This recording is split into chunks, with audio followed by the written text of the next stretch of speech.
So what it really is mostly in Japan. I also heard they do this in South Korea. I don't know if that's true or not. Anyway, Surprises don't you. don't don't talk about the A-list when you're not actually signed up for A-list. All Let me right. do that part. Welcome back to Hate to See It, the podcast where we review a movie every week, so you know if you should watch a movie or not. I'm Sid, and for my co-host, Hey, Sid. Sorry I couldn't make it to episode 2 of our movie reviews. Either way, I'm excited for my AI to join you for this episode.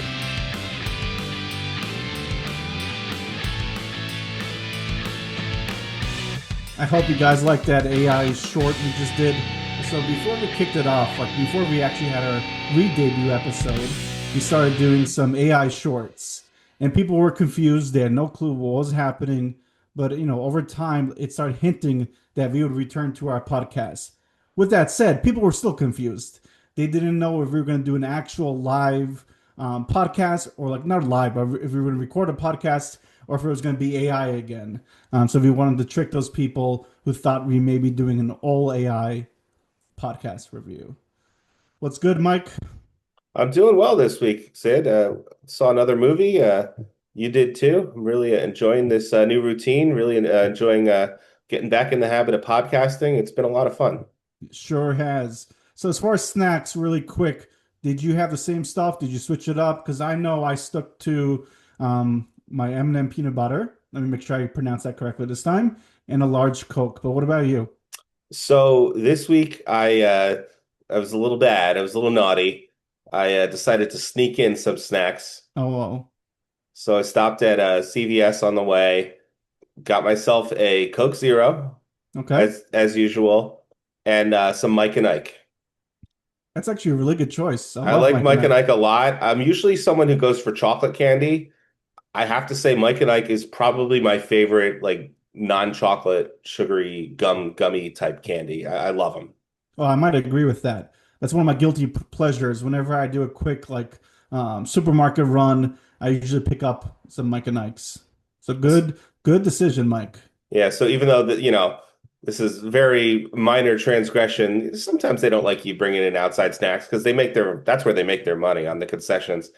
So I had them stuffed into my back pocket with my t-shirt hanging over the back, and I had to like hold up my pants because they were falling down, and I was Oh, like sort jeez. of paranoid that I was going to get caught, even though I know that that's ridiculous, and I Well, if you did not. did, well, it's a good thing you didn't get caught because if you did, this podcast could have been over before we really hit our groove. You could have been serving some time for sneaking in some candy. Oh, that would have been terrible. So I can be a little mischievous, but generally I don't like to sneak in stuff. The only time I used to do that was when I was dating someone in New York City, and she would always sneak in some alcohol for us. So Oh, we'd go okay. see some like afternoon movies. It was a fun time. Really enjoyed it. Have you ever been to like an Alamo Draft House? I have, but it's been a while. I know you actually like that theater chain. Yeah, I used to go a lot. There's right now I don't live close to one, unfortunately. I think the nearest one is like in Staten Island, and no, I'm not going to Staten Island. Yeah, did not go to Staten Island, Sorry, Steve. Our friend used to live in Staten Island. which is part of I Long think he Island. hates it too, though, right? No, Yeah, I think he Staten does. Island is definitively not part of Are you Long sure? Island. Yeah, Okay. absolutely, 100% not part of Long Island. Well, It's viewers, let us know what you think. okay. So then the trailers came up again, and it was a lot of the same trailers that I saw last time that you saw as well. So there's not too much new to discuss in terms of trailers. One I did want to mention, a movie I'm really looking forward to is Project Hail Mary, starring Ryan Gosling. Have you seen this trailer? I have, but it looks like I think this is the second trailer. You I know, believe so. I feel Because like it was, sorry to interrupt, but I feel like it was several months ago when they were really hyping this movie out. I saw the same trailer, I feel like 10 times in AMC. And then I completely forgot all about it, but now they released their second trailer. this one was playing, I believe it was playing Oasis Champagne Supernova in the It, background, which it is was, it was awesome. It was just perfect choice for the trailer. Did you see Oasis recently in concert? I did. It was such an amazing experience. I saw them in the Rose Bowl.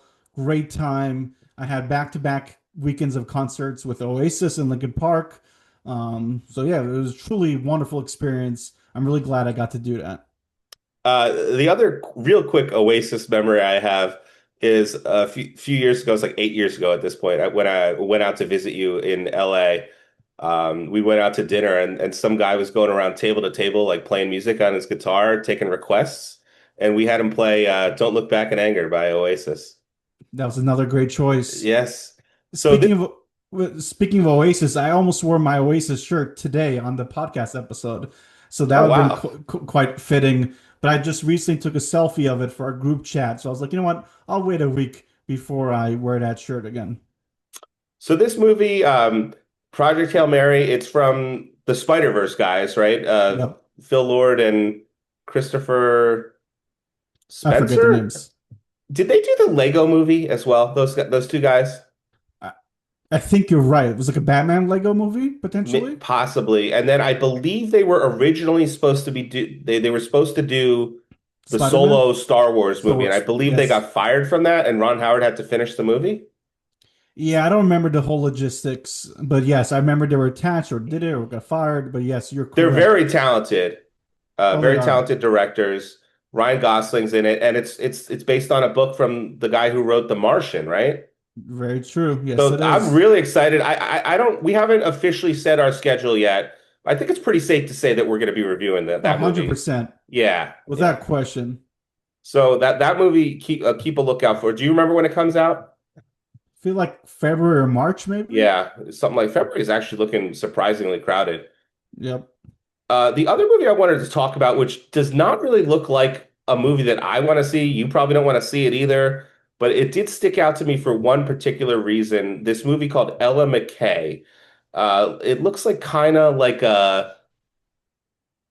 it's a comedy. It has romantic comedy vibes to it, although it didn't suggest any romance angle to it. It has Woody Harrelson in it. It has Jamie Lee Curtis in it, who has been on a roll lately. I mean, Yep. Jamie Lee Curtis has had a late career resurgence in terms of roles that she's taken on. For sure. But this movie has a connection to The Simpsons, and two connections to The Simpsons. I'm wondering if you picked up on them.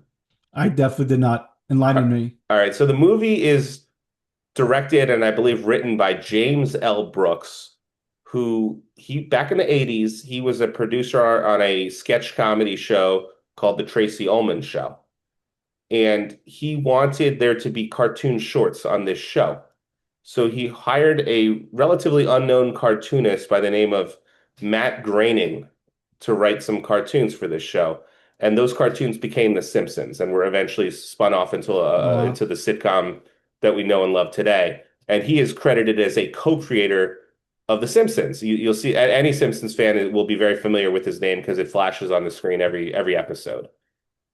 He's also a great Hollywood director in his own right. He did a movie in the 90s called As Good as It Gets with Jack Nicholson. Yep. Good movie. It's a good movie. It has a line in it that some of our friends will remember because we've talked about it before. It's memed a lot. The character by Jack Nicholson he's a cantankerous novelist, sort of like Carol Sturka actually from Pluribus. Yes. Yep. And so one of his fans bumps For a into him. second, even though you said Carol, I was thinking it was the girl from Man Man. The daughter who's a grown up now. I feel like her Oh name is. yeah, yeah. I think her name might be Carol, but yeah, no, I Yeah. was talking about the main character from Pluribus. So he's a novelist. He's a very grumpy guy. He's OCD. He doesn't like step on the cracks on the sidewalk. And he's encountered by a fan in the elevator, a young woman, and she says to him, "How do you write women characters so well?" And he says, "I think of a man and take away reason and accountability." Wow. I think you might have got us canceled. Yeah, I guess that is not so PC these days, but that line always cracks me up. The other Simpsons connection in that movie, do you remember there's a narrator in the trailer, like an old Yes. lady? It's Marge Simpson. That's the voice of Marge Oh, really? Simpson. Julie Kavner, yep. Wow. I'm glad we're doing this podcast because I would have Yeah, never made those two a lot of connections. trivia there. I don't know if we'll review that movie. It does kind of look like a movie that I probably will eventually see. It has, I think, her love interest or her husband is the guy from Slow Horses, one of the main characters. Oh, you're right. Yeah. The other trailer I just wanted to briefly mention this movie called Song Sung Blur with Hugh Jackman and Kate Hudson. Hugh Jackman is like a Neil Diamond tribute artist, and in the trailer, it looks like Kate Hudson. It's a romance between Yeah. him and Kate Hudson. It looks like she gets hurt in like a she gets hit by a car or something like Really? that. I missed that. I've Like seen there's the like a trailer. car that that drives into a house, and it looks like it goes right into her. And Oof. and they mentioned that they're like supposed to open up for Pearl Jam, and it looks like that gets canceled because of this. I might be misinterpreting it. The only reason I wanted to mention this movie is because it does look kind of good, but also like, are we getting like overhand, like over the top with these musical biopics? We are. Now we're Um, going to like impersonators. I feel yeah, like no. if we're gonna do music biopics about impersonators, you can't skip Elvis. You have to at least do Elvis before you get to Neil Diamond. Like this is getting out of hand. It is. But the beauty of our podcast and the beauty of AMC A-list is these are movies you may not necessarily see, but with the AMC A-list, you might end up seeing them. Absolutely. I'm getting very close to pulling the trigger on a Wait, list. wait, wait, wait, no, time out. You have to do it. We have a podcast that freaking promotes AMC. It'd be sacrilege. I can't. I'm gonna butcher that word. Sacrilegious. Sacrilegious. There we go. Bear with me, people. Sometimes my accent gets the best of me.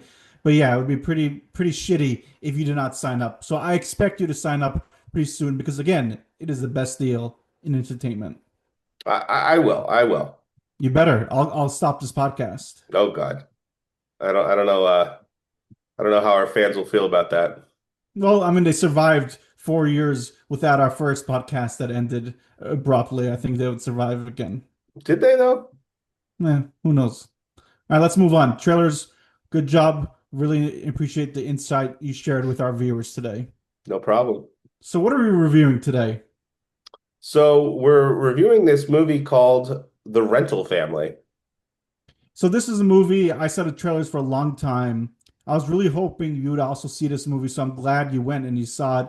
I know from your quick reaction, you were not too familiar about the movie. You went in kind of blind, which I think is a cool way to see movies now and then. You don't want to get spoiled.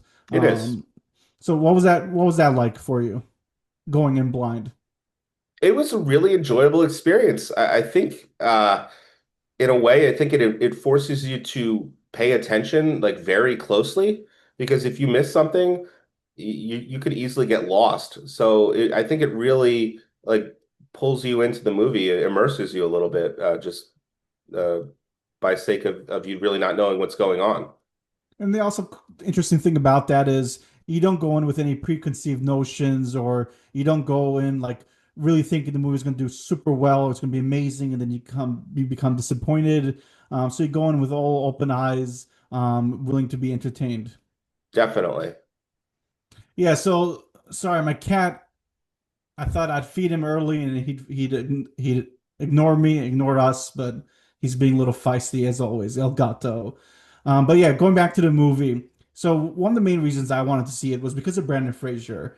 He's also had a career resurgence the last several years. Obviously, he capped that off with his big Oscar win for, I believe the movie was called Well, which I have not seen yet. It was Well, right? The I'm not Whale. The Whale. It's a Darren Aronofsky movie, I believe. Yes, it is. So I plan on seeing it one day, but I was like, you know what? From what I've heard, The Whale was a fantastic movie, and I felt like I owed it to him to go and see this movie as it's airing in theaters to support him. Because for a while his career was kind of over, but it's always cool rooting for someone who gets back on track, and he's been selecting some really good roles as of late. He gives a great performance in this movie. There's something about him. He wears his emotions on his face. You know exactly how his character is feeling in any given scene. It's very compelling. No, he does a brilliant job with that. Um, my cat keeps distracting me. I apologize for that. But what were some of the highs, in your opinion, of this movie? Well, why don't we just explain what the premise of this Oh movie yeah, is first? good point. I apologize for that. So before this episode review, the fans will see some of our shorts. like what is a rental family? And I think our shorts did a really good job of initially joking about it, but it became kind of very accurate. Right. So, and I didn't know this was a real thing. I I thought it was didn't just, either. I thought it was a made up thing. But the more I learn about it, I'm like, wow, this is actually pretty interesting. So what it really is mostly in Japan.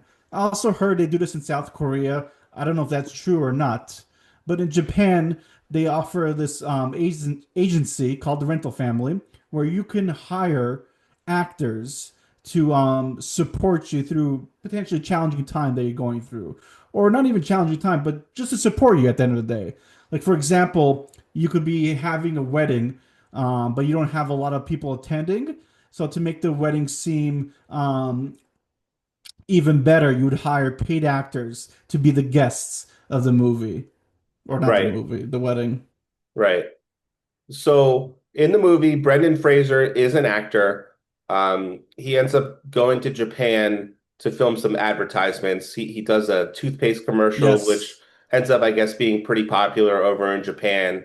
He ends up staying in Japan, is struggling to find work, ends up hooking up with this rental family company as an actor.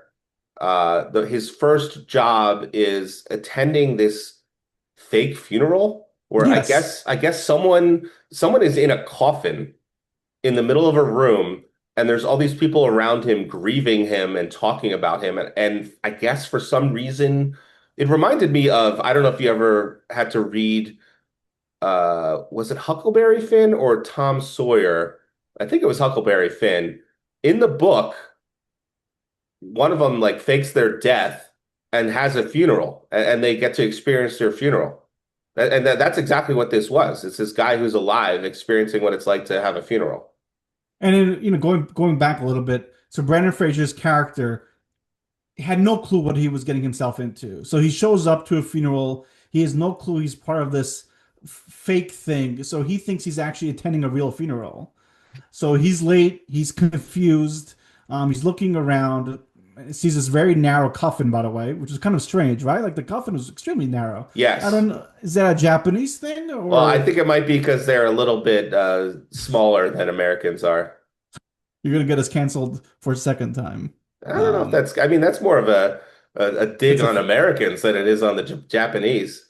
okay, I mean, they're sure. known for being fit and having very long lifespans. They have that diet of rice and fish that's very healthy. But it seemed kind of like a cheap coffin, right? Like you could barely move in there. What if you end up not really being dead? You'd be pretty screwed if you were in that small tiny ass coffin. But anyway, I don't want to digress.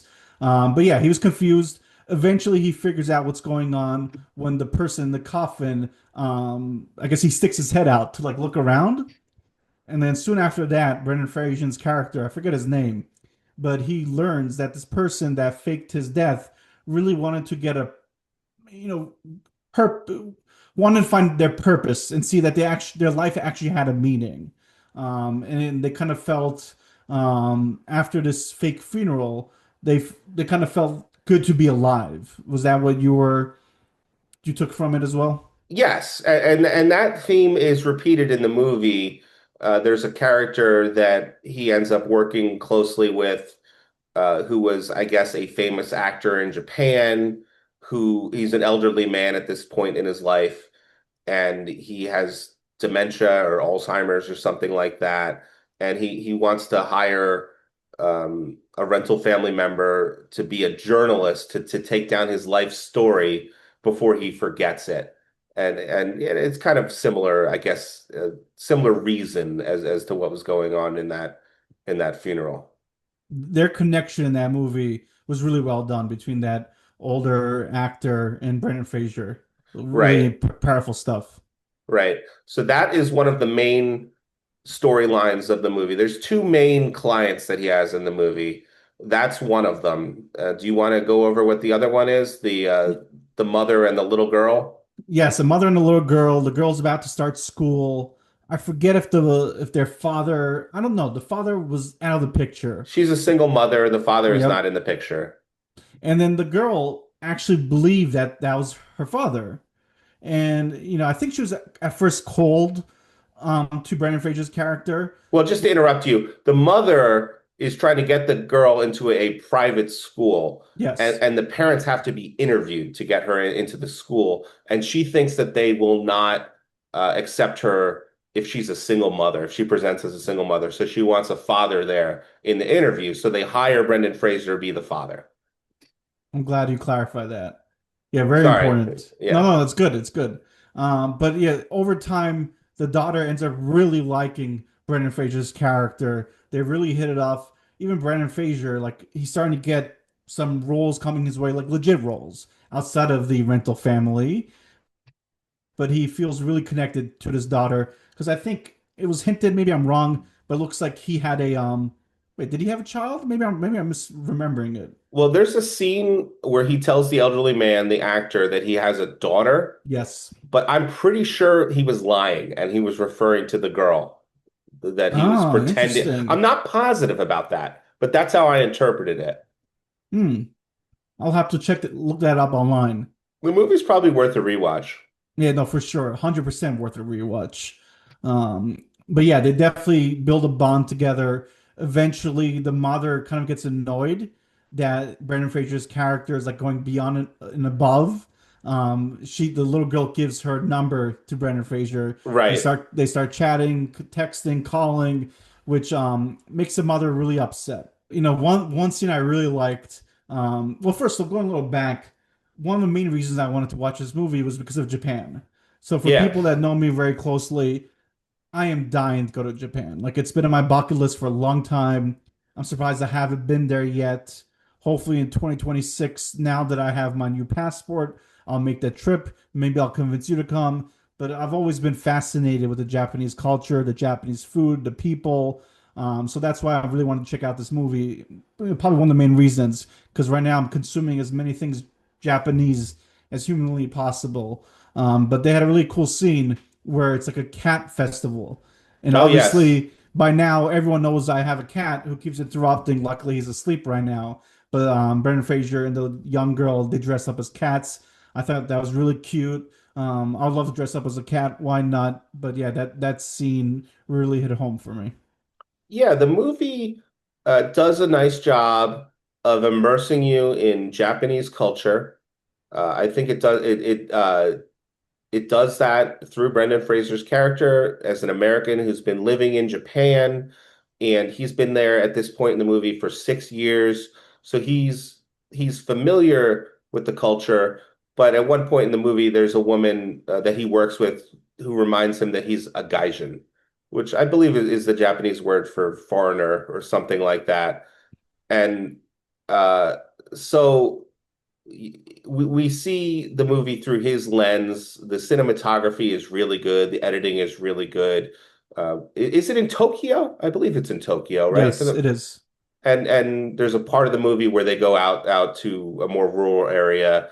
It's just beautiful scenery we get to see in Japan. So the movie is just shot beautifully and edited really well. Yeah, it's always good to see movies that are filmed outside. Well, I mean, a lot of movies are filmed outside of the United States, but I was saying the setting is filmed outside of the United States. It was good to see a movie that does not take place in the United States. Right, Big difference absolutely. from our last movie. Yeah, it's a totally different movie, but that's what's great. I think that's what's really exciting about doing this every week. It's we really get to mix things up, step out of our comfort zone, and see movies that we otherwise would not see. That's what's so great about the A-list, right? Because it really Hey, incentivizes you. don't talk about the A-list when you're not actually signed up for A-list. All Let me right, do that part. But all yes, right, I agree with that. Question for you. If you were okay. living in Japan and you had to hire the rental agency, for what reason would you hire it? Well, that was actually a scene in the movie, right? Doesn't the woman asks him that question, right? The woman who works asks Yep. Brendan Fraser, and then he asks that question back to her. That That's why I'm is bringing it up. that is a really good question. I'm surprised I didn't even actually think about that. Because I honestly don't think I would really want to.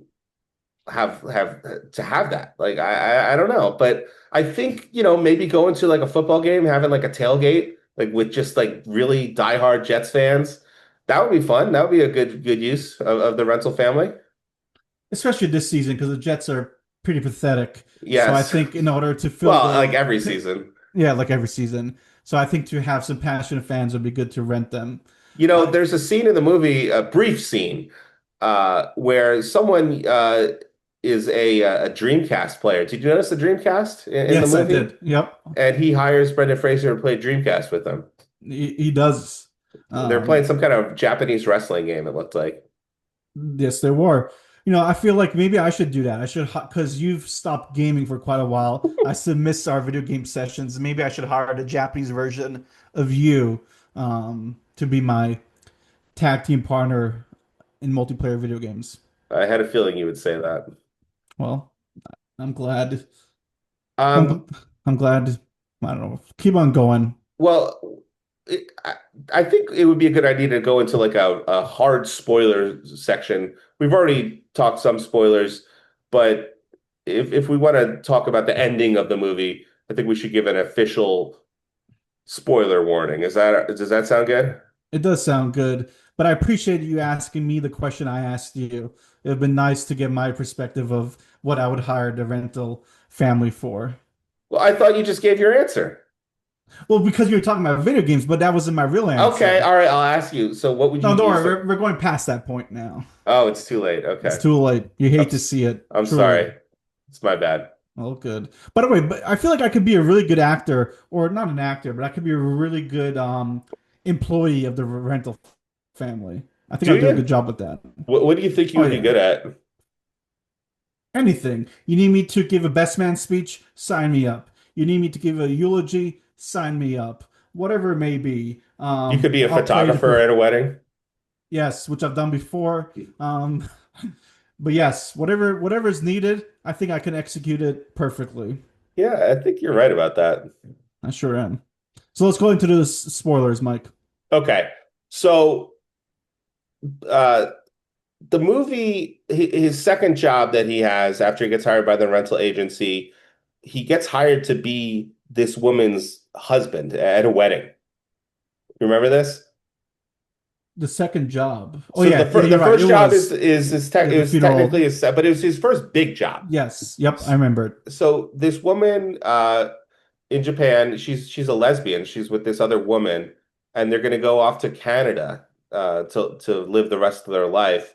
And their relationship is a secret from their parents, and she Which wants is kind of to, shitty, right? You go from beautiful Japan to Canada, but whatever. yeah.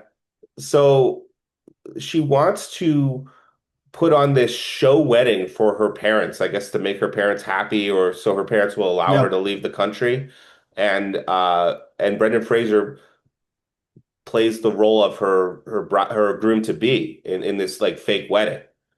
And before the wedding happens, he disappears. He is hyperventilating. He goes into the bathroom. The woman who works for the rental family company finds him in the bathroom, basically bullies him into doing the job. He's not comfortable with it because he realizes that what he's doing is deceiving people. He's deceiving this Yep. woman's parents. But he ends up going through with it, and he ends up sticking with the company and doing a lot of jobs, and many of them he finds rewarding, and a lot of them have a good purpose because, as I explained a little bit in my out of theater reaction, and the movie touches on this, there is a mental health culture in Japan that apparently is not so great. It sort of reminds me of The Sopranos, where like if you're in the mob, you're not supposed to go to therapy. So instead of therapy, some of these people in Japan use the rental family to as a sort of fill-in for authentic therapy. So that aspect of it, you see the positive in, but a lot of it is used for bad purposes, I think. One of the main sources of income they have is apology services, which is this bizarre thing where a man is cheating on his wife Yep. and hires a woman to be his mistress and apologize to his wife for essentially seducing him. I feel like that's another thing I could have done, like reverse. I'd be really good as a employee of this firm.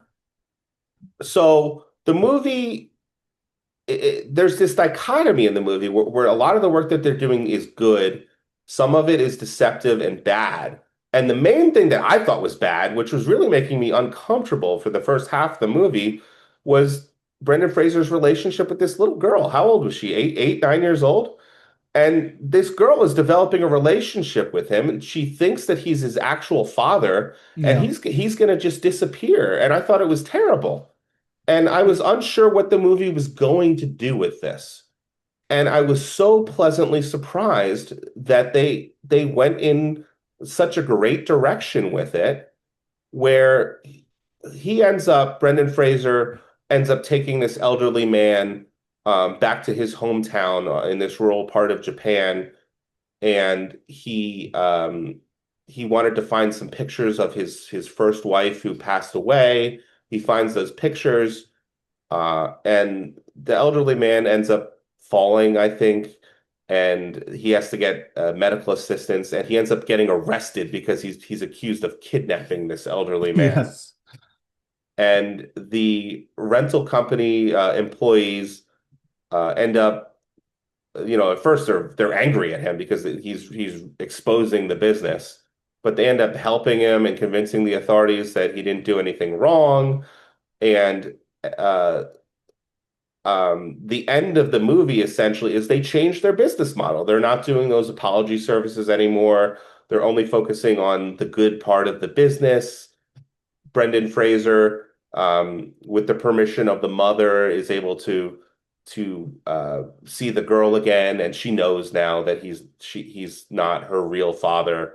And he patches up things with Yep. her. So I think it sends a really good message at the end. It did. They really tied it together. I think without that component, the movie may have suffered. You needed that goodness with this movie. And just going a little back again, I've never done therapy, but it's really fascinating because sometimes they say like sometimes to get out of a dark hole or whatever, if you're struggling, you need to have repetition, you need to practice, you have to go through it instead of just speaking about it. So I think going through live scenarios through the rental family could be very beneficial. So I give props to the Japanese culture for having a service like this. Yeah, it was very eye-opening to see how another culture deals with this type of situation, but it was also very universal. It's very accessible by, I think, people from any culture. Though I would say, I feel like if Americans had this, they would use it for the wrong reasons more so than the good reasons. They'd be using it for the deception part of it, like the scandal of the husband cheating on his wife. You might be right about that. Yeah. So All maybe right, that's Sid. yes. With the spoilers out of the way, do you want to get into our final review of the movie? Let's do it. Again, if you got four options, you truly hate to see it, you hate to see it, you love to see it, and you truly love to see it. So I'll go first this time. I would say you love to see it. It's probably closer to the you truly love to see it scale for me, more so than the last movie we saw. But I'm really thrilled that I got to see this movie, got to experience it in theaters.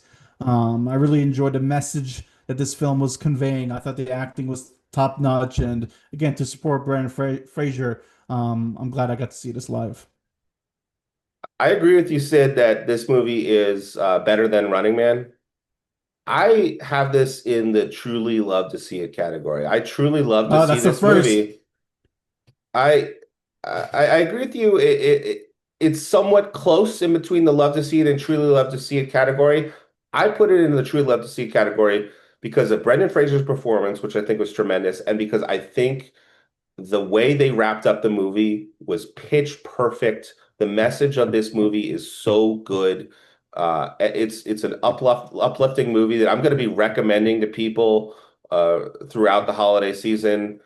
I hope it does well at the box office. I hope it does well in award season. So yes, I truly love to see The Rental Family.